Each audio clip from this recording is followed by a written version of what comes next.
একটি ছোট্ট মেয়ের একটি শখের ছাগল ছিল, নাম ছিল তার টুলু।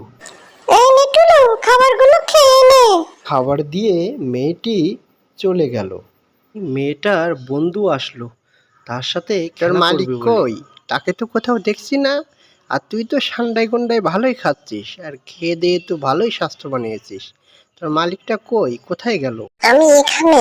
কি হয়েছে বল আমাকে। খেলতে যাবি না? অনেকদিন তো তোর সাথে খেলি না। আর খেলতে যাব না, তুই যা। আমি আজকে সারাদিন টুলুর সাথে থাকবো, ওর সাথে খেলবো। তোর সাথে খেলতে আমার ভালো লাগে না, টুলুর সাথে থাকতে আমার বেশ ভালো লাগে। টুলু, আমরা মাঠে যাই। মাঠে গিয়ে তুই আর আমি খেলা করবো, চল চল। যা বোঝার বুঝে গেছি। ওই টুলুকে পথ থেকে না সরালে আমার আর খেলাধুলো হয়েছে। যেভাবেই হোক ওই টুলুকে আমাকে সরাতেই হবে। কিরে টুলু, কেমন আছিস? হ্যাঁ, ভালো আছি। আরও ভালো থাকতে পারবি। আমার সাথে যাবি? ওই পাহাড়ের ওপারে অনেক সবুজ ঘাস আছে, খেতে পারবি। চল আমার সাথে। চলো তাহলে, তুমি তো আমার মালিকের বন্ধু, চলো। টুলু তার মালিকের বন্ধুর সাথে যেতে লাগলো। এটির উদ্দেশ্য ছিল টুলুকে যেভাবে হোক পথ থেকে সরানো।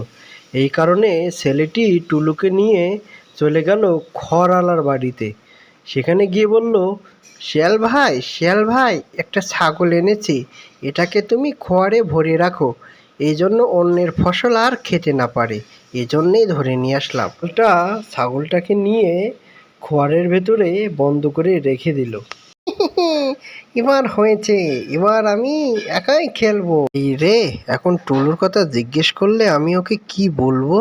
তুই আমার টুলুকে দেখেছিস? কিরে, ওরা করে শুয়ে পড়লি কেন? ভাং ধরছিস, বুঝেছি।